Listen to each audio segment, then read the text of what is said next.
नमस्कार दोस्तों, आप सभी का स्वागत है हमारे YouTube चैनल VCS अकेडमी पर। और आज की इस वीडियो में हम नीट IIT से संबंधित टॉपिक लेकर आए हैं। इस वीडियो में आप देखेंगे संधारित्रों का संयोजन, कॉम्बिनेशन ऑफ कैपेसिटर्स। इस वीडियो में आप देखने वाले हैं संधारित्रों का श्रेणी क्रम संयोजन, समांतर क्रम संयोजन, साथ में उन पर आधारित बहुत सारे न्यूमेरिकल क्वेश्चंस भी। हमने लास्ट वीडियो में संधारित्र के बारे में जानकारी ली थी। उससे पहले वीडियो में हमने विद्युत धारिता के बारे में अच्छे से समझा था। यदि वो दोनों वीडियो आपने देख लिए हैं तो आज की इस वीडियो में हम संधारित्रों का संयोजन देखेंगे। आपके कोई भी डाउट हो, कॉन्सेप्ट क्लियर नहीं है तो वो यहाँ पर आज एकदम क्लियर होने वाला है। संधारित्रों पर आधारित जो न्यूमेरिकल क्वेश्चंस मोस्टली जो कंपटीशन एग्जाम में पूछे जाते हैं वो संयोजन से संबंधित ही होते हैं, जो यहाँ पर आज हम सारे के सारे डाउट क्लियर करने वाले हैं। हर टाइप के क्वेश्चंस यहाँ पर इस वीडियो में शामिल करने वाले हैं। तो आप हमारे साथ में इस वीडियो के अंत तक यूं ही बने रहिए। विद्यार्थियों, यदि आप हमारे YouTube चैनल पर नए हैं तो चैनल को सब्सक्राइब कर लीजिए, साथ में बेल आइकन भी दबा दीजिए ताकि आपको आगे की वीडियोस की नोटिफिकेशन मिलती रहे। अब मैं इस वीडियो को स्टार्ट करता हूँ। सबसे पहले हम बात करेंगे संधारित्रों का संयोजन होता क्या है। तो वैसे आप कक्षा 10 में प्रतिरोधों का संयोजन देख चुके हैं, ठीक उसी प्रकार से ही संधारित्रों को भी हम संयोजित करते हैं। श्रेणी क्रम संयोजन और समांतर क्रम संयोजन कि एक संधारित्र को दूसरे संधारित्र से जोड़ने का जो तरीका है वो यहां पर हम देखने वाले हैं। और सबसे पहले हम देखेंगे श्रेणी क्रम संयोजन, सीरीज कॉम्बिनेशन। तो पहला मैं पार्ट लेकर चल रहा हूं यहां पर श्रेणी क्रम संयोजन, श्रेणी क्रम संयोजन, सीरीज कॉम्बिनेशन, सीरीज कॉम्बिनेशन। देखिए सीरीज कॉम्बिनेशन में होता क्या है, क्या होगा इसको क्लियर कर लें। ये हमारे पास में संधारित्र की एक प्लेट है, ये संधारित्र की दूसरी प्लेट है और इन प्लेटों से हम एक दूसरा संधारित्र लेंगे। ये हमारे पास में मैंने थोड़ा बड़ा सा डायग्राम लिया है ताकि हम बेटर तरीके से इसको समझ सकें। समझने के हिसाब से ही हमने थोड़ा बड़ा डायग्राम लिया है। प्लेटों पर जो आवेश है वो किस तरीके से वितरित होता है इसको हम अच्छे से समझ सकें, इसलिए मैंने थोड़ा सा बड़ा डायग्राम लिया है। क्लियर। हमने यहां पर 3 संधारित्र लिए हैं। कितने संधारित्र लिए हैं? 3। इस संधारित्र की जो धारिता है वो है C1, इसकी C2 और इसकी C3। क्लियर। ये जो बैटरी से हमने इसको कनेक्ट किया है, इस बैटरी का वोल्टेज है V। हमने यहां पर 3 संधारित्र लिए हैं। ये इसकी पहली प्लेट, दूसरी प्लेट, दूसरी प्लेट को दूसरे संधारित्र की पहली प्लेट से, दूसरे संधारित्र की दूसरी प्लेट को तीसरे संधारित्र की पहली प्लेट से, इस तरीके से यदि जोड़ा जाए तो इस संयोजन को हम श्रेणी क्रम संयोजन कहते हैं, सीरीज कॉम्बिनेशन कहा जाता है। अब ये जो बैटरी है इसका वोल्टेज है V और ये जो वोल्टेज V है वो इनकी धारिताओं के हिसाब से इनके ऊपर ड्रॉप हो जाएगा। पहला जो संधारित्र है इसके ऊपर जो वोल्टेज ड्रॉप होते हैं वो मैं कंसीडर कर लेता हूं V1 वोल्टेज ड्रॉप हो जाता है। फिर दूसरे संधारित्र पर V2 वोल्टेज ड्रॉप हो जाता है, तीसरे संधारित्र पर V3 वोल्टेज ड्रॉप हो जाता है। तो V1, V2 और V3 के रूप में ये जो वोल्टेज V है वो यहां पर काम में आ जाएगा। तो इसका मतलब यहां पर ये निकला है कि ये जो V है वो V1, V2 और V3 के रूप में होता है। ये चीज तो क्लियर हो गई।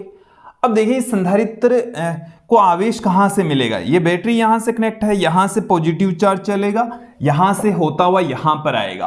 अब देखिए इसके ऊपर पॉजिटिव चार्ज आ जाएगा, पूरी के ऊपर क्या आ जाएगा, चलिए मैं दिखा देता हूं, एक बार समझा देते हैं। इस तरीके से इसके ऊपर पॉजिटिव चार्ज आ जाएगा।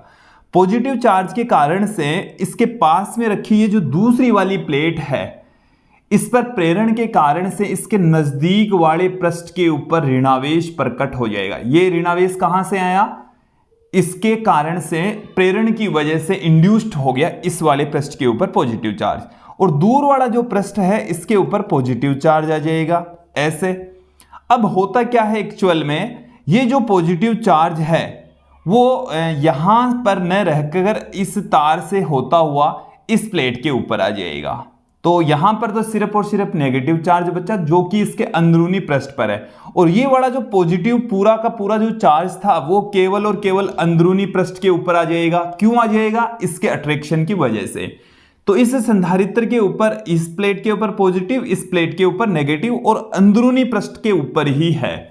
तो देखिए यहां पर प्लस में क्यू चार्ज है, तो यहां पर होगा माइनस में क्यू। परिमाण समान होगा, प्रकृति विपरीत होगी। एक पर पॉजिटिव चार्ज है तो दूसरे पर उतने ही परिमाण का नेगेटिव चार्ज है।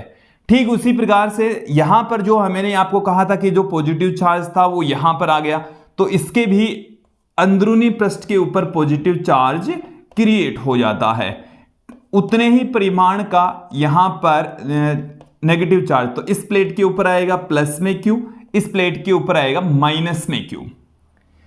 यहां वाला जो पॉजिटिव वाला चार्ज था वो आगे बढ़ेगा और यहां पर वो पॉजिटिव चार्ज क्रिएट होगा, और इस पॉजिटिव चार्ज के कारण से यहां पर नेगेटिव चार्ज उत्पन्न हो जाएगा। तो यहां पर plus Q minus Q, plus Q minus Q, इस तरीके से इन संधारित्र पर आवेश उत्पन्न होने वाले हैं, प्रकट होने वाले हैं। तो एक चीज तो ये क्लियर कर लीजिए, संधारित्र पर कुल आवेश होता है 0, लेकिन यदि हम आमतौर पर बात करें संधारित्र पर आवेश की, तो वो किसी भी एक प्लेट के आवेश का परिमाण होता है। तो इस पर आवेश है प्लस में क्यू, मतलब इस पर आवेश है क्यू, तो इस पर भी क्यू, इस पर भी क्यू।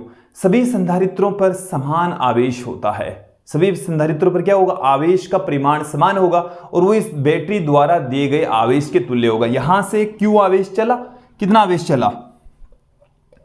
क्यू आवेश चला, और उतना ही परिमाण का आवेश इन संधारित्रों पर मौजूद है। और एक चीज और क्लियर हमने ये पहले भी बता दी है कि जो वोल्टेज है वो इनके ऊपर इनकी धारिताओं के हिसाब से ड्रॉप हो जाता है, जो कि V1, V2, V3 के रूप में होगा। क्लियर? अब मैं यहां पर बात करता हूं इस संधारित्र पर वोल्टेज ड्रॉप है। पहले संधारित्र पर, कौन से संधारित्र पर देख लेते हैं। पहले संधारित्र पर वोल्टेज ड्रॉप कितना है? तो V1 बराबर, तो Q बराबर होता है CV, तो V बराबर आ गया Q बट्टे में C, Q बट्टे में C1। तो ये आ गई इक्वेशन नंबर 2। इसी प्रकार से हम देखेंगे दूसरे संधारित्र पर, दूसरे पर V2 बराबर क्या आ जाएगा? Q बट्टे में C2। तीसरे संधारित्र पर क्या आ जाएगा? V3 बराबर Q बट्टे में C3। अब हम तुल्य धारिता, पूरा जो संयोजन है इसकी तुल्य धारिता हम CS कंसीडर कर लें। तो भाई तुल्य धारिता कितनी है? CS। तो हम क्या लिख सकते हैं? V बराबर Q बट्टे में CS लिख देंगे। तो इक्वेशन नंबर 1, 2, 3, 4, 5 को हम इक्वेशन नंबर 1 में पुट कर देंगे। तो क्या आ जाएगा हमारे पास में? Q बट्टे में CS बराबर Q बट्टे में C1 प्लस Q बट्टे में C2 प्लस Q बट्टे में C3, और यहां से आ गया 1 बट्टे में CS बराबर 1 बट्टे में C1 प्लस 1 बट्टे में C2 प्लस 1 बट्टे में C3। तो श्रेणी क्रम संयोजन के अंदर तुल्य धारिता का जो व्युत्क्रम होता है, ये व्युत्क्रम 1 बट्टे में CS होते, ये क्या हो गया? व्युत्क्रम हो गया। तो तुल्य धारिता का व्युत्क्रम अलग अलग संधारित्रों की धारिताओं के व्युत्क्रमों के योग के बराबर होता है। तो 1 बटा CS बराबर 1 बटा C1 प्लस 1 बटा C2 प्लस 1 बटा C3 के इक्वल हो जाएगा। तो ये रिलेशन होता है। तो मुझे उम्मीद है ये आपको समझ में आ गया होगा, और इसको आप दिमाग में फिट बैठा लीजिए। हमने कक्षा 10 में प्रतिरोधों का संयोजन पढ़ा है, कक्षा 12 में भी पढ़ते हैं, और यहाँ पर हम आपको आगे जो नेक्स्ट चैप्टर स्टार्ट करेंगे, इस वीडियो के बाद में हम 2 वीडियो लेकर आएंगे न्यूमेरिकल क्वेश्चंस के। फिर उसके बाद में हम जब 3rd चैप्टर स्टार्ट करेंगे विद्युत धारा वाला, तो वहाँ पर हम प्रतिरोधों का संयोजन भी देखेंगे। तो जो आपने कक्षा 10 में देखा कि श्रेणीक्रम संयोजन के अंदर जो तुल्य प्रतिरोध होता है R बराबर R1 plus R2 plus R3 होता है, और समांतर क्रम संयोजन के अंदर 1 बटा R बराबर 1 बटा R1 प्लस 1 बटा R2 प्लस 1 बटा R3 होता है। यहां पर उसका ठीक विपरीत होता है। समांतर क्रम संयोजन के अंदर तुल्य धारिता होगी CP बराबर C1 plus C2 plus C3, और श्रेणी क्रम संयोजन के अंदर 1 बटा CS बराबर 1 बटा C1 प्लस 1 बटा C2 प्लस 1 बटा C3। तो ये हम देखने वाले हैं। आगे इनको यूज में भी लेंगे। ठीक है, तो यहां तक क्लियर हो गया होगा। अब चलिए मैं इनसे रिलेटेड कुछ जो भी हमारे पास में कॉन्सेप्ट है उसको क्लियर कर लेते हैं। मैं एक बार दो संधारित्रों को श्रेणी क्रम में संयोजित करके तुल्य प्रतिरोध ज्ञात कर लेता हूं कि हमारे पास में दो संधारित्र हैं C1 और C2 जिनकी धारिताएं C1 व C2 धारिता वाले संधारित्र श्रेणी क्रम में जुड़े हो। संधारित्र कौन से क्रम में जुड़े हो? श्रेणी क्रम में कनेक्ट हो, श्रेणी क्रम में जुड़े हो। तो तुल्य धारिता इनकी क्या हो जाएगी? 1/CS बराबर 1/C1 प्लस 1/C2। और यहां से हम एलसीएम लेंगे तो हमारे पास में आ गया C1 C2, यह आ गया C1 plus C2। Then CS बराबर आ गया C1 C2 upon C1 plus C2। तो ये जब दो संधारित्र श्रेणी क्रम में आपस में जुड़े होते हैं तब उनकी तुल्य धारिता हो जाएगी C1 C2 upon C1 plus C2। Clear, समझ आ गया होगा यहां तक। अब मैं यहां पर बात करता हूं ऊर्जा की कि ऊर्जा किस तरीके से चेंज होती है। देखिए समीकरण 1, 2 और 3 से आप देखेंगे, 2, 3, 4 से देखेंगे कि जो वोल्टेज होता है, यहां पर जो वोल्टेज ड्रॉप होता है वो धारिता के व्युत्क्रमानुपाती होता है कि V है वो C1 के व्युत्क्रमानुपाती, V2 है वो C2 के व्युत्क्रमानुपाती, V3 है वो C3 के व्युत्क्रमानुपाती। आप यहां पर इनके वोल्टेज ड्रॉपों का अनुपात यदि यहां पर देखें V1 अनुपात V2 अनुपात V3 तो 1/C1 अनुपात 1/C2 अनुपात 1/C3 के इक्वल होगा। ये होगा इनका जो रेशियो है V1 अनुपात V2 अनुपात V3 ये बराबर होगा 1/C1 अनुपात 1/C2 अनुपात 1/C3।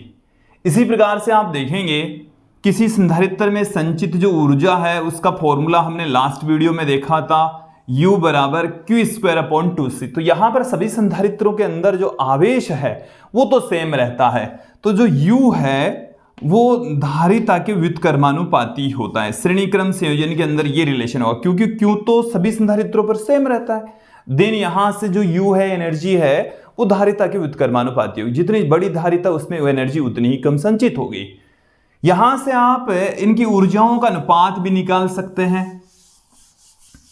ऊर्जाओं का अनुपात यदि पहले संधारित्र पर संचित ऊर्जा, दूसरे संधारित्र पर संचित ऊर्जा, तीसरे संधारित्र पर ऊर्जा संचित ऊर्जा U1 U2 U3 है तो इनका अनुपात 1/C1 अनुपात 1/C2 अनुपात 1/C3 के इक्वल आएगा। ये क्लियर हो जाना चाहिए। तो मुझे उम्मीद है यहां तक आपको क्लियर हो गया होगा। अब मैं एक क्वेश्चन यहां पर लेता हूं, फिर हम आगे बढ़ेंगे समांतर क्रम संयोजन की ओर।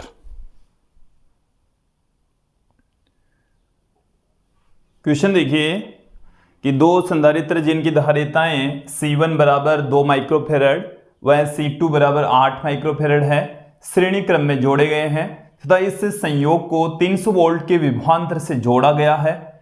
प्रत्येक संधारित्र पर आवेश विभवांतर संचित ऊर्जा हमें ज्ञात करनी है।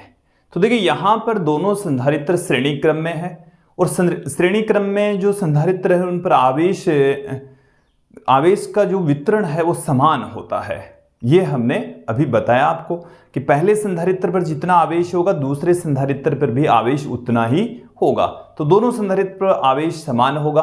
तो बैटरी द्वारा दिया जाने वाला कुल आवेश हमें ज्ञात करना है। तो कुल आवेश के लिए हमें तुल्य धारिता एक बार ज्ञात करनी है।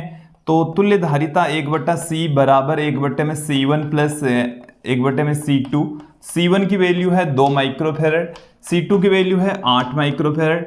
यहां से 8 लघुत्तम आ गया तो 4 + 1 ये आ गया 5/8। तो C की जो वैल्यू है C बराबर 8/5 माइक्रोफेरड आ जाएगा। और इसको हम ऐसे भी लिख सकते हैं, भाग लगाएंगे तो 1.6 माइक्रोफेरड हमें मिल जाएगा। ठीक है, फिर हमें ये पूछा है आवेश। तो देखिए आवेश पहले संधारित्र पर जितना आवेश होगा उतना ही दूसरे पर होगा, C × V। तो C की जो वैल्यू है वो हमने निकाल ली है 1.6 × 10⁻⁶। V का मान हमारे पास में है 300। तो इसको इससे गुणा करेंगे तो 4.8 और 10⁻2 कम हो जाएगी तो -4 कूलाम। ये आ गया 4.8 इंटू 10⁻⁻⁴ कूलाम। क्लियर। फिर हम आगे बढ़ते हैं। अब दोनों संधारित्रों पर वोल्टेज ड्रॉप हम याद करेंगे, तो V1 बराबर Q बट्टे में C1 और V2 बराबर हो जाएगा Q बट्टे में C2। तो Q की वैल्यू कितनी है, ये रही 4.8 गुणा 10⁻⁴ बट्टे में C1 की वैल्यू है 2 माइक्रोफेरेड, तो 2 गुणा 10⁻⁻⁶। तो पहले संधारित्र पर जो वोल्टेज ड्रॉप है वो 2.4 और 10⁻2 रह गई, 10⁻2, तो ये आ गया 240 वोल्ट। कितना रह गया, 240 वोल्ट। और दूसरे संधारित्र पर वोल्टेज ड्रॉप कितना होगा, चलिए यहां पर देख लीजिए। V2 बराबर Q बट्टे में C2, Q की वैल्यू है 4.8 इंटू 10⁻⁻⁴, C2 की वैल्यू हमारे पास में है 8 इंटू 10⁻⁻⁶, देन यहां से 0.6 इंटू 10⁻⁻+2, तो ये आ गया 60 वोल्ट। तो देखिए ये 60 वोल्ट हो गया, ये 240 वोल्ट हो गया, दोनों का मिलाकर 300 वोल्ट होना चाहिए, क्योंकि ये टोटल 300 था, तो 300 ही इनके ऊपर, दोनों के ऊपर ड्रॉप होगा। अब हमारे को ज्ञात करनी है इनके अंदर संचित ऊर्जाएं। तो देखियो हमारे को इनकी धारिताएं दे रखी है, इनके प्रत्येक के ऊपर वोल्टेज ड्रॉप हमने निकाल लिया। आप चाहे तो Q²/2C वाला फॉर्मूला लगा दीजिए, Q इंटू V वाला फॉर्मूला लगा दीजिए, हाफ C V² वाला फॉर्मूला लगा, जो आपकी मर्जी हो वो लगाइए, सबसे निकाल सकते, एनर्जी सेम आएगी। मैं यहां से हाफ C1 V1² लगा रहा हूं, तो देखिए 1/2 C1 की वैल्यू कितनी है, 2 गुणा 10⁻⁻⁶ V1, पहले संधारित्र पर वोल्टेज ड्रॉप 240, तो 240 का स्क्वायर, तो 2 से 2 कैंसिल हो गया, 2.4 को 2.4 से गुणा करेंगे तो 5.76 गुणा 10⁻⁻2 रह जाएगा, तो ये आ गया। इसी प्रकार से दूसरे संधारित्र पर के अंदर जो संचित ऊर्जा है हाफ C2 V2 का स्क्वायर, तो हाफ C2 की जो वैल्यू है वो है 8 माइक्रोफेरेड, तो 8 गुणा 10⁻⁻⁶, और V2 का जो मान है वो है 60, तो 60 गुणा 60 हो गया, तो ये यहां से 4 आ गया। 6 को 6 से गुणा करेंगे 36 को 4 से गुणा करेंगे तो ये आ गया 144, तो 144 को मैं 1.44 लिख दूं, तो 1 0 2 0, 144 से 2 0 और निकले, तो ये 10⁻⁻2 जूल यह जाएगा, इतनी एनर्जी संचित होगी। ठीक है, तो ये क्लियर हो जाना चाहिए। ये क्वेश्चन मुझे उम्मीद है आप लोगों को अच्छे से समझ में आ गया होगा। अब हम संधारित्रों का जो सेकंड पार्ट है समांतर क्रम संयोजन, ये देखेंगे।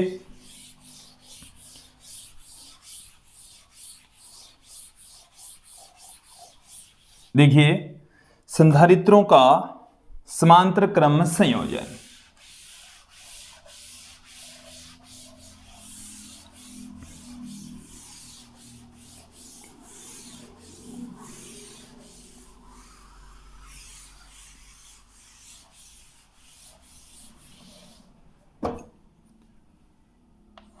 संधारित्रों का समांतर क्रम संयोजन है पैरेलल कॉम्बिनेशन।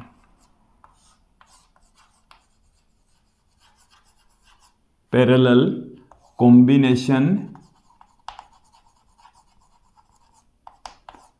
Parallel combination. तो इसमें क्या होगा,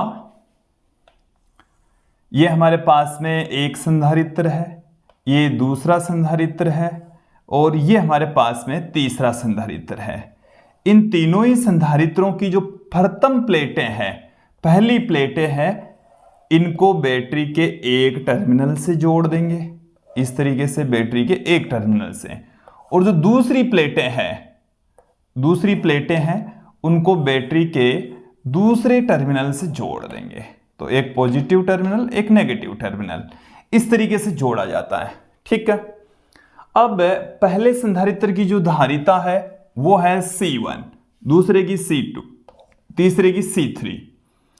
अब समांतर क्रम के अंदर इन पर जो वोल्टेज ड्रॉप होता है वो सेम होता है, इस पर भी V, इस पर भी V और इस पर भी V।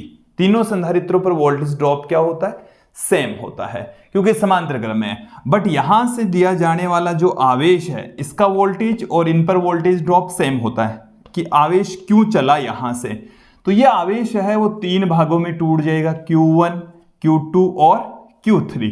इस प्लेट के ऊपर पॉजिटिव में तो प्लस में Q1, प्लस में Q2, प्लस में Q3। इस प्लेट के ऊपर क्या आएगा, अंदरूनी पृष्ठ के ऊपर माइनस में Q1 और जो बाहर वाला प्लस वाला है वो यहां पर आ जाएगा, जितना यहां से चला था उतना आ रहा है। तो इसके इस पृष्ठ के ऊपर माइनस में Q1, इस पृष्ठ के ऊपर माइनस में Q2 और यहां पर माइनस में Q3। तो इसके अंदरूनी पृष्ठ के ऊपर यहां पर तो पॉजिटिव चार्ज है और यहां पर नेगेटिव चार्ज है।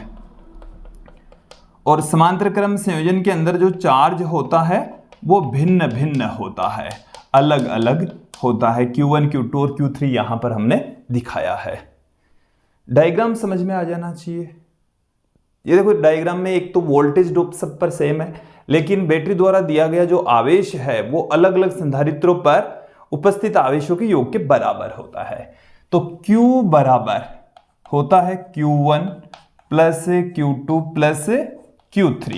यह आ गई इक्वेशन नंबर 1, समीकरण 1। अब आप देखेंगे पहले संधारित्र पर आवेश, पहले संधारित्र पर आवेश कितना होगा, पहले संधारित्र पर जो आवेश है Q1 बराबर, Q बराबर होता है C1V, क्योंकि वोल्टेज ड्रॉप तो इनके ऊपर सेम है, V के इक्वल है, तो Q1 बराबर C1V हो गया। इसी प्रकार से दूसरे संधारित्र पर क्या होगा, Q2 बराबर C2V। तीसरे संधारित्र पर क्या होगा, Q3 बराबर C3V। अब हम तुल्य धारिता यहां पर कंसीडर कर लें। तुल्य धारिता समांतर क्रम संयोजन के अंदर हम Cp कंसीडर कर लें तो Q बराबर Cp इंटू V आ जाएगा। इसको मैं देता हूं इक्वेशन नंबर 2, इसे 3, इसे 4 और इसे हम 5 दे देते हैं। समीकरण 2, 3, 4 और 5 को हम किस में पुट करेंगे, समीकरण 1 में पुट कर देंगे। तो CpV बराबर C1V plus C2V plus C3V।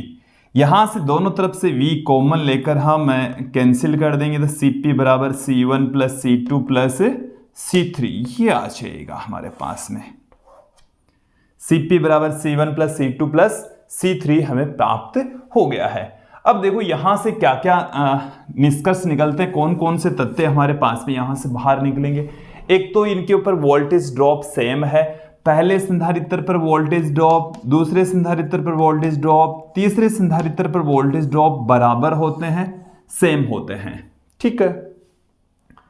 फिर हमें इनके आवेशों का अनुपात देखो यहां पर समीकरण 2, 3 और 4 से।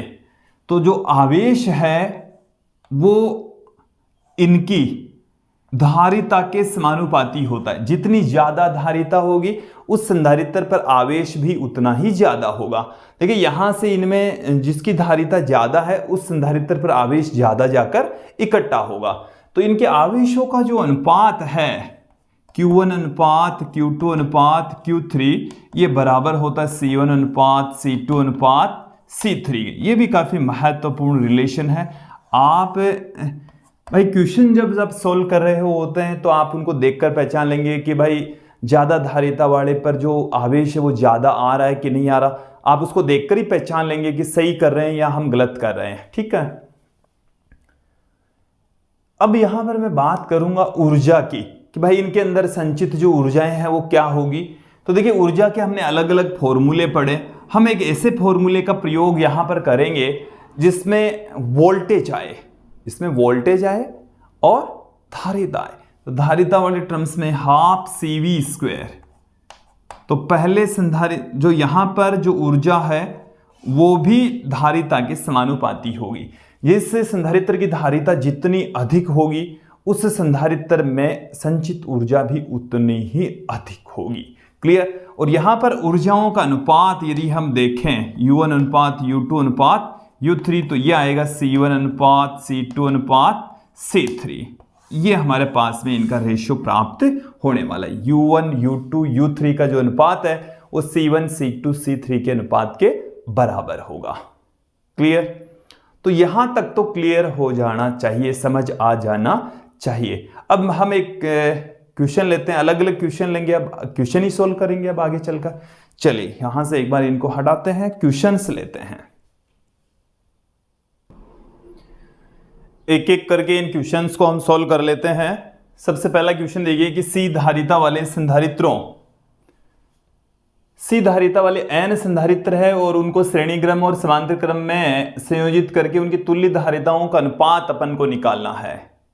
कितने संधारित्र हैं? n संधारित्र, प्रत्येक की धारिता c है। तो देखिए क्या आएगा, श्रेणी क्रम में तुल्य धारिता कितनी आ जाएगी? श्रेणी क्रम में तो तुल्य धारिता 1/CS बराबर 1/C plus 1/C plus 1/C, ये कितनी बार आएगा? n बार आएगा। कितनी बार आएगा? n बार। तो देखिए C तो इसका लघुत्तम आ गया, n बट्टे में C आ गया, यहां से CS बराबर क्या आ गया? C बट्टे में n, C बट्टे में n। क्लियर? फिर समांतर क्रम में,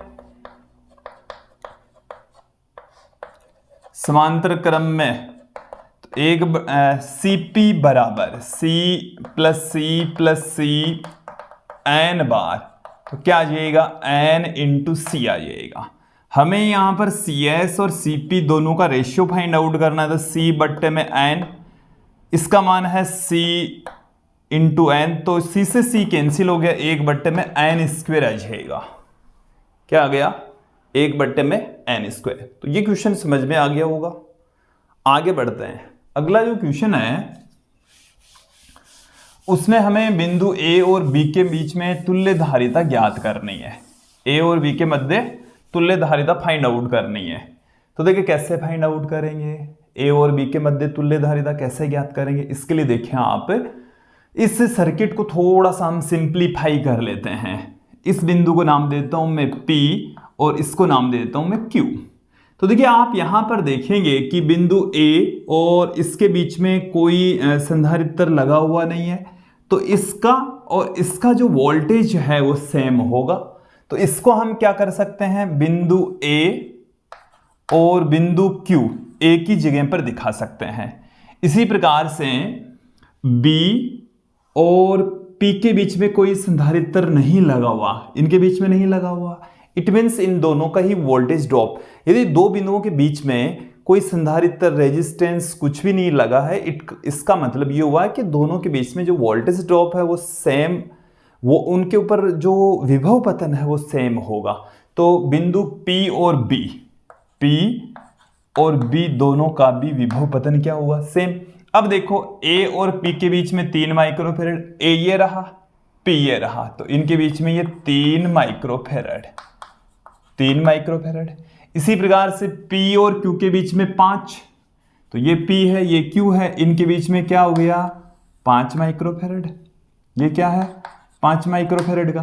फिर देखें Q और B के बीच में 7 माइक्रोफेरेड, तो Q तो ये रहा और B ये रहा, तो इनके बीच में 7 माइक्रोफेरेड, तो ये 7 माइक्रोफेरेड। अब ये जो सर्किट है, इस वाले सर्किट को मैंने ऐसे सिंपल से सर्किट में कन्वर्ट कर दिया।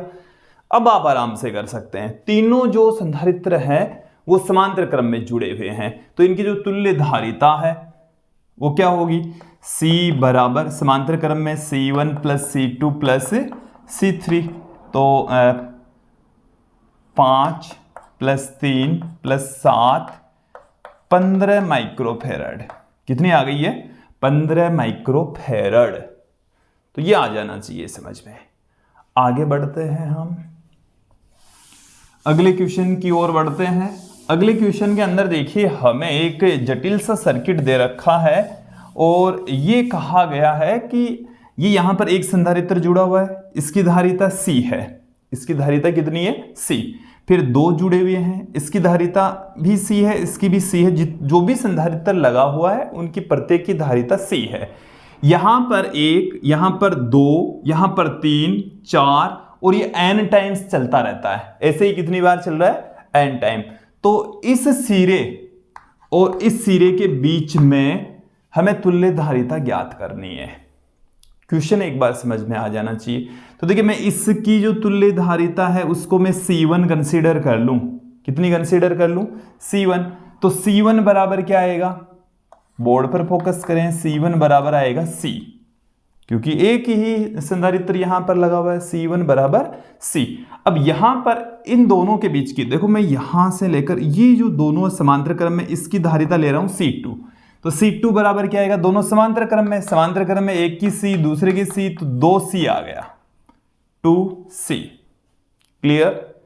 इसी प्रकार से इन तीनों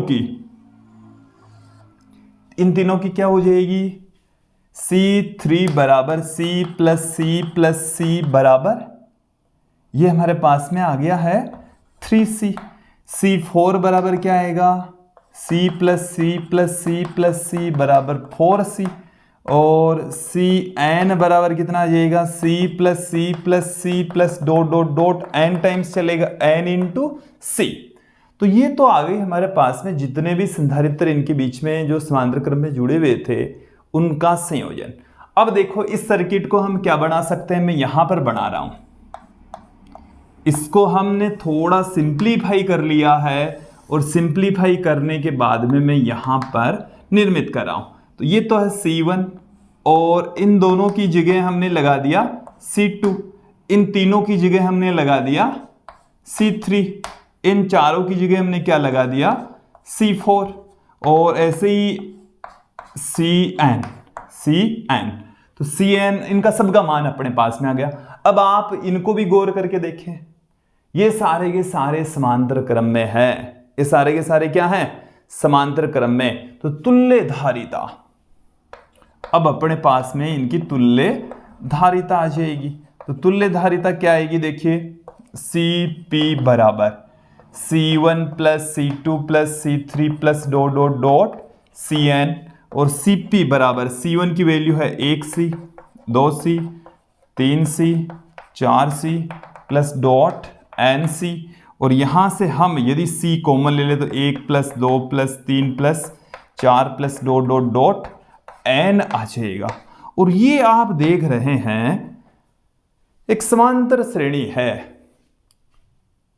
समांतर श्रेणी है जिनका जो सार्व अंतर है वो 1 है, दो पदों का जो अंतर है वो 1 है।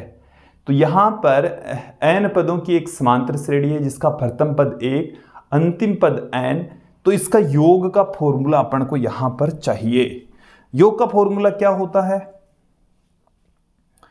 देखिए योग का फॉर्मूला होता है कुल पद वो n/2 इंटू प्रथम पद इंटू अंतिम पद, ये आ गया, और ये C यहां पर पड़ा ही है। तो ये इसका आंसर आएगा, यही आ गया आंसर। और क्या? n/2 into 1 plus n into C। Clear हो जाना चाहिए। आगे बढ़ते हैं। हमें एक सर्किट और दे रखा है।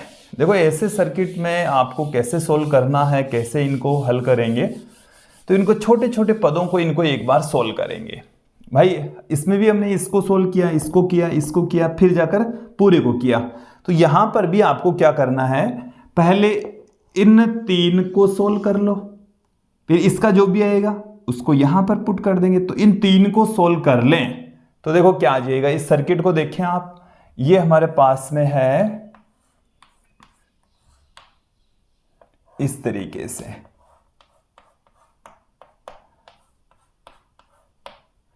ये A है, ये B है, ये A, ये B। ये मैंने तीनों संधारित्र यहां पर बनाए हैं, 1 2 3। ये तीनों एक बार फिर बना लेता हूं मैं, 1 2 और ये 3। अब इसके जो आगे का जो हिस्सा है, यहां वाला जो हिस्सा है, 3 संधारित्र यहां पर जुड़े हुए हैं, 2 4 और 2। ये तीनों श्रेणी क्रम में है। तीनों कौन से क्रम में है? श्रेणी क्रम में। और उनकी जो तुल्य धारिता है वो अपन को यहां पर लिखनी है, वो उसको मैं C' से कह दूं। ये वैसे कितना दे रखा है अपन को? 2 माइक्रोफैरड, ये भी 2 माइक्रोफैरड, ये भी 2 माइक्रोफैरड, और ये 4 और ये भी 4। इसका हमें पता नहीं है C' का। चलिए C' की वैल्यू निकाल लेते हैं। C' का मान कितना है ये हम फाइंड आउट कर लेते हैं यहां से। 3 है श्रेणी क्रम में, तो 1 में सी डेस बराबर 1/2 श्रेणी क्रम में, तो ऐसे ही लगेगा फॉर्मूला 1/CS बराबर 1/C1 plus 1/C2 plus 1/C3। तो क्या आ जाएगा 1/2 प्लस 1/4 प्लस 1/2, 1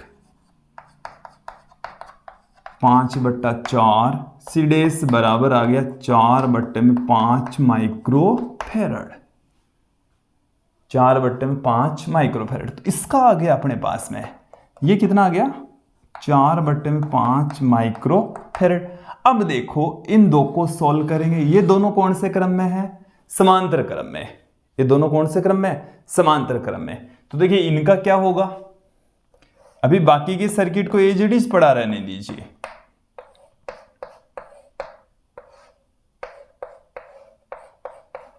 ये अपने पास में बाकी का तो एज इट इज है, सी डबल डेश से लिख देता हूं मैं, ये 2 माइक्रोफेरड है, ये भी 2 माइक्रोफेरड, 2 माइक्रोफेरड, 4 माइक्रोफेरड। इसका हमें पता नहीं है, अभी ज्ञात कर लेते हैं। इन दोनों को हमने समांतर क्रम में जोड़ रखा है, तो देखिए क्या आ जाएगा सी डबल डेश, समांतर क्रम में तो सीधे जुड़ जाएंगे, तो 4 माइक्रोफेरड प्लस 4/5 माइक्रोफेरड।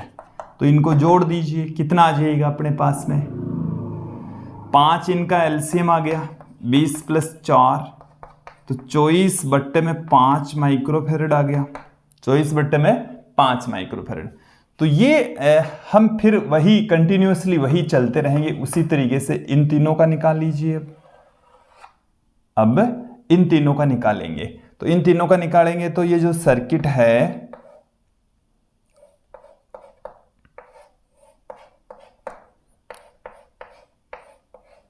वो ये सी ट्रिपल डेश हो गया, यहां पर ये ए है, ये बी है 2 माइक्रोफेरड, ये 4 माइक्रोफेरड और ये 2 माइक्रोफेरड, और ये वाला है हमारे पास में 24/5 माइक्रोफेरड। तो इन का हम तुल्य धारिता ज्ञात कर लेते हैं। तो इसका सर्किट देखो, पहले तो सर्किट क्या हो जाएगा इस तरीके से, ये 2 माइक्रोफेरड है, ये भी 2 माइक्रोफेरड है, ये ए है, ये बी है, और यहां पर मैं सी 4 डेश लगा दी मैंने। तो इनकी तुल्य धारिता, ये दोनों समांतर क्रम में है। कौन से क्रम में, समांतर क्रम में। और समांतर क्रम में क्या हो जाता है, देखिए क्या मैंने ये वाला निकाल लिया, देखो पहले तो इसको सॉल्व कर लेते हैं, इसको ही नहीं किया है। चलिए एक बार दोबारा देखें कि हमने सी डेश ये निकाला, सी डेश के बाद में सी डबल डेश, इन दोनों की जगह हमारे को क्या लगाना है, सी डबल डेश। तो सी डबल डेश का मतलब हो गया कि इसकी वैल्यू, सी डबल डेश हमने निकाला इन दोनों का, ये समांतर क्रम में है, सीधे जुड़ जाएंगे, तो ये आ गया सी डबल डेश, ये है 24/5 माइक्रोफेरड। अब इन तीनों का, ये तीनों सी ट्रिपल डेश है, ये सी ट्रिपल डेश है, तो ये सी ट्रिपल डेश की वैल्यू, ये तीनों हैं, ये श्रेणी क्रम में है, तो क्या आ जाएगा अपने पास में 1/C ट्रिपल डेश बराबर 1/2 प्लस 1/2 प्लस 1/24/5। तो 24 यहां से लघुत्तम आ गया, 12 प्लस 12 प्लस 5 29/24, तो यह आ गया 24/29 माइक्रोफेरड, 24/29 माइक्रोफेरड। अब यहां पर ये दोनों हो जाएंगे समांतर क्रम में, समांतर क्रम में इनका सीधा जोड़ हो जाएगा, तो 4 प्लस 29/24, 24/29, तो इनका आ गया 29, तो ये कितना हो जाएगा 116 प्लस 24, 140/29। तो यहां से इस तरीके से आप सोल्व करेंगे। मुझे उम्मीद है कि आपको ये जो क्वेश्चन है वो एक एक करके स्टेप बाय स्टेप किस तरीके से सोल्व करना है वो आपको पता होना चाहिए। क्लियर? और मुझे उम्मीद है आप लोगों को ये क्वेश्चन है वो समझ में आ गया होगा। आप इसको आगे भी सोल्व कर लीजिएगा।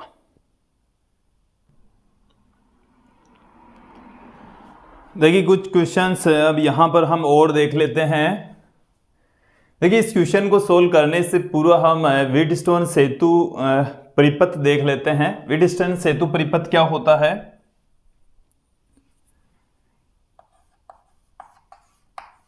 व्हीटस्टोन सेतु परिपथ, देखिए इसके अंदर 4 संधारित्र लगे होंगे और वो किसी वर्ग की चारों भुजाओं पर इस तरीके से, आप यहां पर ध्यान देंगे कि ये हमारे पास में 4 संधारित्र हैं ऐसे, ये है ए, ये बी, ये सी और ये डी, और ये संधारित्र C1, ये C2, ये C3 और ये C4, और यहां पर भी एक संधारित्र लगा होगा C5। क्लियर? तो इस परिपथ को हम व्हीटस्टोन सेतु परिपथ कहते हैं और इसमें एक होती है व्हीटस्टोन सेतु के संतुलन की अवस्था, व्हीटस्टोन सेतु के संतुलन का प्रतिबंध।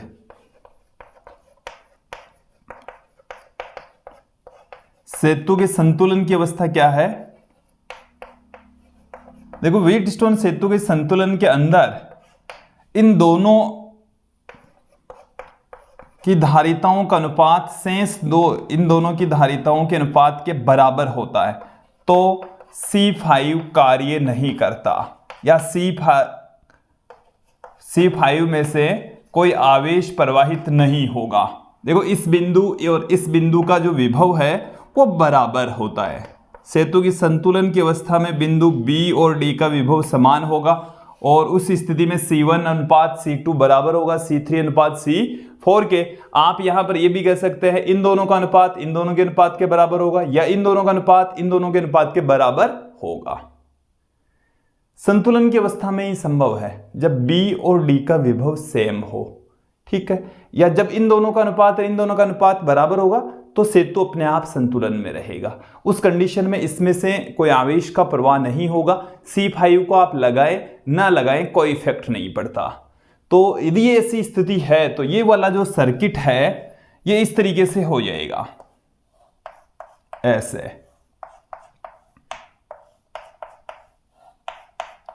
हो जाएगा, इस तरीके से ही रह जाएगा C1 C2 C3 C4। C5 को लगाने की कोई आवश्यकता नहीं है, ठीक है। तो ये वाली कंडीशन आपको समझ में आ जानी चाहिए। अब आप यहां पर ये वाला जो क्वेश्चन देख रहे हैं इसमें हमारे को ये लग रहा है भाई ये तीनों तो श्रेणी क्रम में है, ये और है ये और है, बट इस सर्किट को भी आपको एक सिस्टमेटिक ढंग से व्यवस्थित करना होगा। कैसे व्यवस्थित करें? इसके लिए मैं इस पॉइंट को नाम दे देता हूं P और इसको नाम दे देता हूं मैं Q, ठीक है। चलिए इसको व्यवस्थित करते हैं। यहां से जो दिया गया सर्किट है इसको हम व्यवस्थित कर लेते हैं। तो आप यहां पर ध्यान देंगे ये एक ही जगह मैंने A लगा ही रखा है, A के बाद में है P, ये मैं P ले लेता हूं। तो A और P के बीच में ये 2 माइक्रोफेरेड जुड़ा हुआ है, ठीक है। और यहां से A से एक दूसरा जो बिंदु है वो है Q, तो इधर ये Q आ गया। A और Q के बीच में क्या है? ये 10 माइक्रोफेरेड है, ठीक है। फिर ये वाला पॉइंट है B, ये वाला पॉइंट है B। वैसे ऐसे क्वेश्चन यदि आपको मिलते हैं, मैंने आपको भी थोड़ा देर पहले बताया कि जब ये दोनों नहीं है तब ये तीनों समांतर क्रम में होते हैं, और जब ये दोनों लगे होंगे तो इस तरीके से इसको थोड़ा सिंप्लीफाई करेंगे। Q और B के बीच में, Q और B के बीच में 5 माइक्रोफेरेड, Q और B के बीच में 5 माइक्रोफेरेड, और P और B के बीच में, P और B के बीच में 1 माइक्रोफेरेड, 1 माइक्रोफेरेड। चलिए यहां पर देखें, ये C1, ये C2, ये C3, ये C4, और यहां पर आप देख रहे हैं P और Q के बीच में 20 माइक्रोफेरेड। ये कितना है? 20 माइक्रोफेरेड। तो इन दोनों का अनुपात 2:1 बराबर 10/5, तो बराबर है। तो C5 यहां पर कार्य नहीं करेगा, C5 में से आवेश का प्रवाह नहीं होगा। तो आप इसको न लगाएं कोई इफेक्ट नहीं पड़ता, नहीं लगाएंगे तो नहीं लगाएंगे तो इसको हटा देंगे तो सर्किट ये रह जाएगा। अब ये दोनों श्रेणी में, ये दोनों श्रेणी में, इन दोनों का आप तुल्य प्रतिरोध ज्ञात करें, इन दोनों का तुल्य प्रतिरोध ज्ञात करें। तो यहां से ये C डैश, ये C डबल डैश, तो C डैश क्या हो जाएगा, 1/C डैश बराबर 1/2 प्लस 1/में 1 2 1 2 3 2, ये आ गया C डैश बराबर 2/3 माइक्रोफैरड। बताओ समझ आया कि नहीं आया? दोनों श्रेणी क्रम में है इसलिए आ गया होगा। इसी प्रकार से C double dash 1/C double dash बराबर 1/10 प्लस 1/5, तो 10 1 2, और C डबल डैश बराबर आ गया 10/3 माइक्रोफैरड। तो ये तो है 2/3 माइक्रोफैरड और ये है 10/3 माइक्रोफैरड। अब इन दोनों का क्या हो जाएगा, दोनों सीधे जुड़ेंगे तो क्या हो जाएगा, 12/3 4 माइक्रोफैरड इसका आंसर आ जाएगा। क्लियर? तो मुझे उम्मीद है ये वाला जो क्वेश्चन है वो समझ में आ गया होगा। अब हम आगे बढ़ते हैं। अगला जो क्वेश्चन है उसमें भी हमें देखिए एक व्यवस्था दे रखी है, कुछ प्लेटें हैं, ये एक प्लेट है, ये प्लेट, इस तरीके से n प्लेटें हैं, ठीक है। और एकांतर क्रम में ये A सिरे से और शेष जो बच गई वो B से जुड़ी हुई है।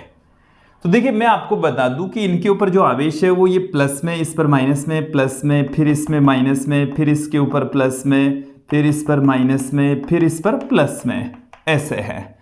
ये दोनों प्लेटें यहां पर आप गौर करके देखेंगे कि ये वाला जो हिस्सा है वो एक संधारित्र का निर्माण करता है, ये वाला जो हिस्सा है वो एक अन्य संधारित्र का निर्माण करता है, ये वाला हिस्सा है वो एक अन्य संधारित्र का। तो ये यहां पर संधारित्रों का निर्माण हो रहा है, ठीक है। ध्यान दें कि 2 प्लेटें होती तो एक संधारित्र बनता, 3 प्लेटें होती, 1 2 3 प्लेटें होती तो एक संधारित्र, ये 2 संधारित्र होते, 4 प्लेटें होती तो 3 संधारित्र होते। टोटल प्लेटें कितनी, n, टोटल प्लेटें कितनी, n प्लेटें, तो यहां पर n-1 संधारित्र बनेंगे। कितने संधारित्रों का निर्माण होगा, n-1 संधारित्र हैं। ये कितने संधारित्र हैं, n-1, ठीक है। अब हमें यहां पर प्रत्येक संधारित्र की धारिता यदि दे रखी हो तो तुल्य धारिता निकालनी है। पहले हमें यह समझना होगा कि ये कौन से क्रम में है, ये इनका जो क्रम है वो क्या है, कौन सा है। तो देखिए मैं आपको बता दूं कि इस प्लेट का एक सिरा किससे जुड़ा हुआ है, A से, दूसरा सिरा B से। इस संधारित्र में भी एक सिरा A से, दूसरा सिरा B से। तो यदि एक बिंदु से सभी प्लेटों का एक सिरा और सभी संधारित्रों का जो दूसरी प्लेट है वो दूसरे बिंदु से जुड़ी हुई है, तो वो सारी की सारी समांतर क्रम में होती है। तो यहां पर ये समांतर क्रम में, और समांतर क्रम में जो तुल्य प्रतिरोध होता है वो C1 plus C2 plus C3, इस तरीके से। यहां पर प्रत्येक संधारित्र की धारिता C है, n-1 संधारित्र है तो n-1C आ जाएगा।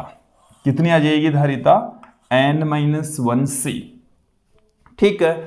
अब जैसे मान लीजिए आपके पास में इस तरीके से है, ये मैं अगला क्वेश्चन ले रहा हूं, अपने पास में इस तरीके से 3 प्लेटें हैं और एक प्लेट यहां पर A से जुड़ी हुई है और ये दोनों प्लेटें यहां से B से जुड़ी हुई है, ठीक है। प्रत्येक प्लेट का जो क्षेत्रफल है वो A है, इनके बीच की जो डिस्टेंस है वो D है। तो निकाय की धारिता क्या होगी कि इनके बीच की डिस्टेंस हमें दे रखी है, क्षेत्रफल दे रखा है और ये बता रखा है कि इनके बीच में निर्वात है। तो देखो ये जो दोनों प्लेटें हैं ये एक संधारित्र का निर्माण हो गया, यहां पर क्या हो गया, एक संधारित्र का निर्माण हो गया है, यहां पर भी एक संधारित्र का निर्माण हो जाएगा, ठीक है। अब यहां पर एक संधारित्र बन गया है, ये एक दूसरा संधारित्र बन गया है और दोनों कौन से क्रम में, समांतर क्रम में। तो Cp बराबर C1 प्लस C2, एक संधारित्र की धारिता A epsilon not upon D, दूसरे की भी A epsilon not upon D, तो ये आ गई तुल्य धारिता 2A epsilon not upon D। बताइए समझ आया कि नहीं आया, Cp बराबर 2A epsilon not upon D। Clear, समझ आ जाना चाहिए, क्लियर हो जाना चाहिए। अब हम आगे बढ़ते हैं, एक हमारे पास में और सर्किट दे रखा है, इस सर्किट को भी सोल्व करते हैं। अब तक आपको समझ में आ जाना चाहिए, अंगुलियों पर आप सोल्व करने लग जाइए। ये दोनों कौन से क्रम में, ये दोनों कौन से क्रम में, एक एक हिस्से को आप सोल्व करेंगे। ऐसा नहीं कि भाई ये सब कुछ जो अपन को दिखाई दे रहा है उसमें छोटा छोटा जो पोर्शन है, छोटा छोटा जो हिस्सा है उसको आप सोल्व करें कि भाई श्रेणी क्रम में कोई संधारित्र जुड़े हुए, समांतर क्रम में जुड़े हुए, पहले उनको आप सोल्व कीजिए। तो यहां पर ये दोनों हैं, ये श्रेणी क्रम में जुड़े हुए हैं, तो इन दोनों का तो क्या हो जाएगा, 1/c बराबर, तो 1/2 प्लस 1/2, 2/2 1 आ गया, तो c बराबर 1 माइक्रोफेरेड। तो इन दोनों की जगह 1 माइक्रोफेरेड, चलिए तो मैं इसको इन दोनों की जगह क्या लगा देता हूं, इन दोनों की जगह मैंने लगा दिया ये 1 माइक्रोफेरेड का, क्या लगा दिया, 1 माइक्रोफेरेड का।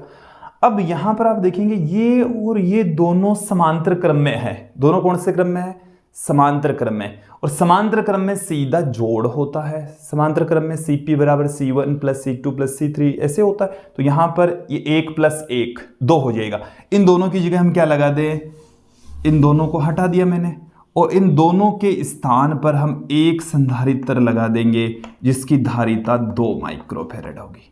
अब यहां पर आप ध्यान दें, ये वाला और ये वाला, ये दोनों 2-2 माइक्रोफेरेड के श्रेणी क्रम में है। कौन से क्रम में, श्रेणी क्रम में।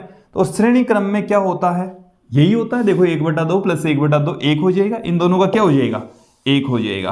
तो इस तरीके से इन दोनों के स्थान पर हम 1 माइक्रोफेरेड का संधारित्र लगा सकते हैं। अब ये फिर से क्या हो गए, समांतर क्रम में, समांतर क्रम में इनका जोड़ हो जाएगा, तो 1 + 1 2, तो इसकी तुल्य धारिता 2 माइक्रोफेरेड प्राप्त होगी। कितनी प्राप्त होने वाली है, 2 माइक्रोफेरेड आपको मिलने वाली है। तो हम कुछ क्वेश्चंस और ले लेते हैं, एक बार यहां से इनको साफ करके ठेरे लेते हैं, कुछ क्वेश्चंस और देख लेते हैं।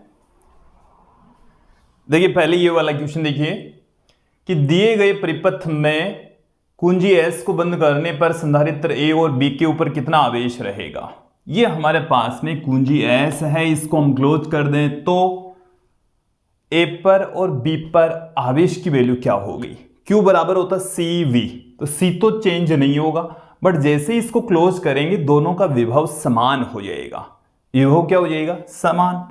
तो उस विभव को हम कहते हैं उभयनिष्ठ विभव, उभयनिष्ठ विभव। और उभयनिष्ठ विभव होता है V बराबर होता है कुल आवेश, कुल आवेश बट्टे में कुल धारिता।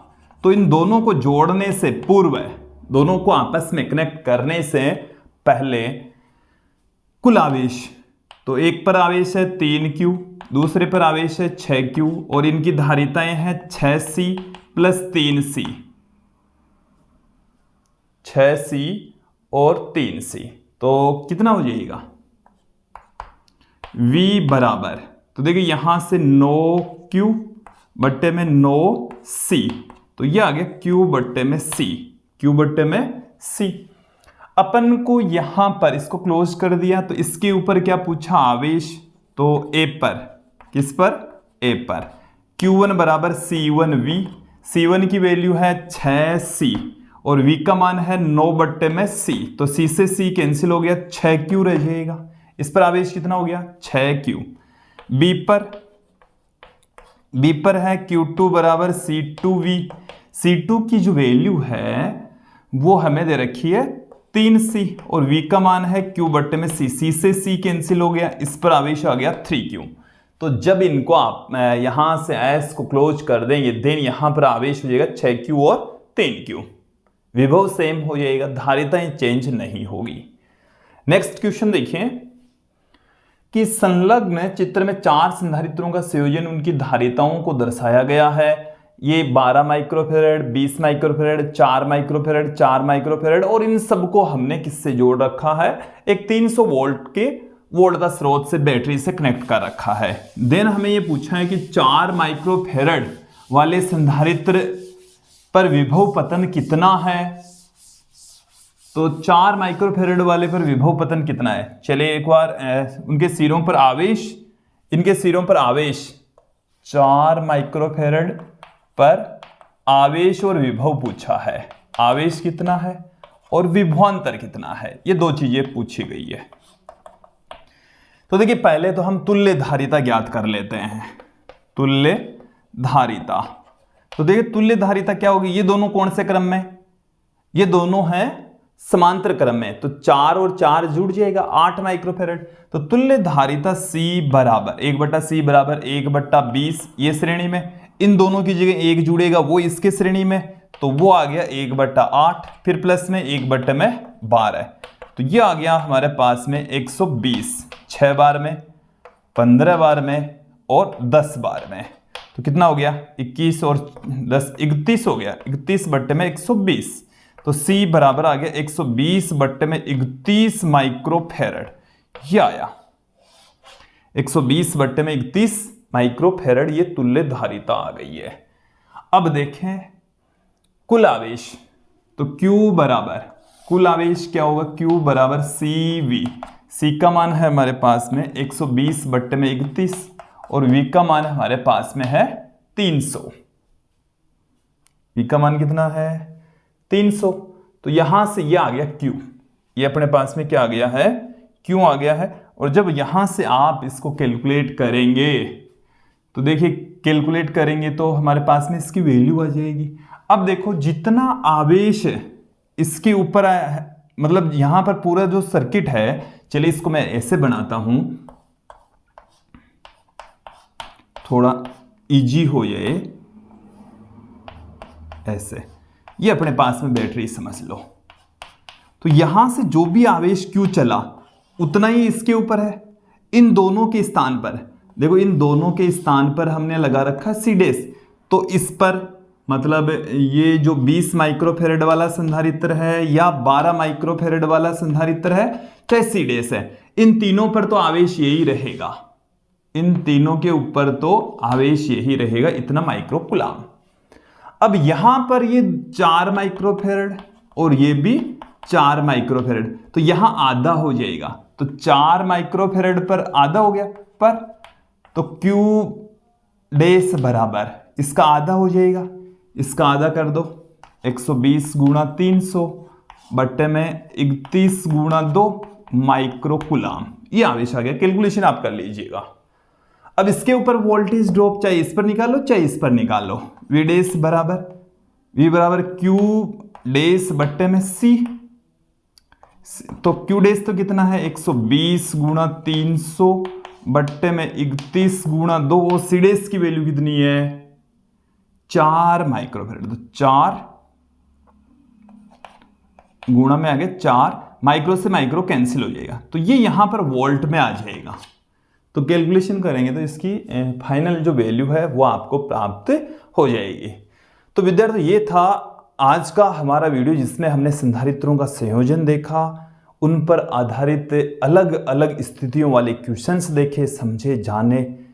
कुछ क्वेश्चंस और भी हैं जो हमारे नोट्स में आपको मिल जाएंगे, हैंड रिटन नोट्स आपको मिलेंगे अच्छी आसान लैंग्वेज में। न मैटर कम है न मैटर अधिक है। देखिए आप यदि किसी कोचिंग को ज्वाइन करते हैं या कोचिंग ले रहे हैं तो उसमें क्या होता है, आवश्यकता से ज़्यादा मैटर आपको पढ़ाया जाता है और वो आपके पहुंच से थोड़ा बाहर हो जाता है। जब आपका लेवल ये है कि भाई एनसीईआरटी की किताबें, एनसीईआरटी पर जो बेस्ट क्वेश्चंस ही आने वाले हैं, तो आपको बहुत ज़्यादा हाई लेवल में जाने की ज़रूरत नहीं है।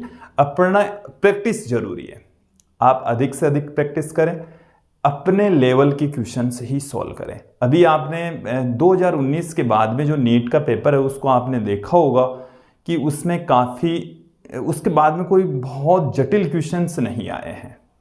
ठीक है, तो एनसीईआरटी की तो वो फॉलो करें, हमारे नोट्स को आप देख लीजिए, थोड़ा इजी हो जाएगा, पढ़ने में थोड़ा आसान हो जाएगा, और कंटिन्यू आप वीडियो देखिए।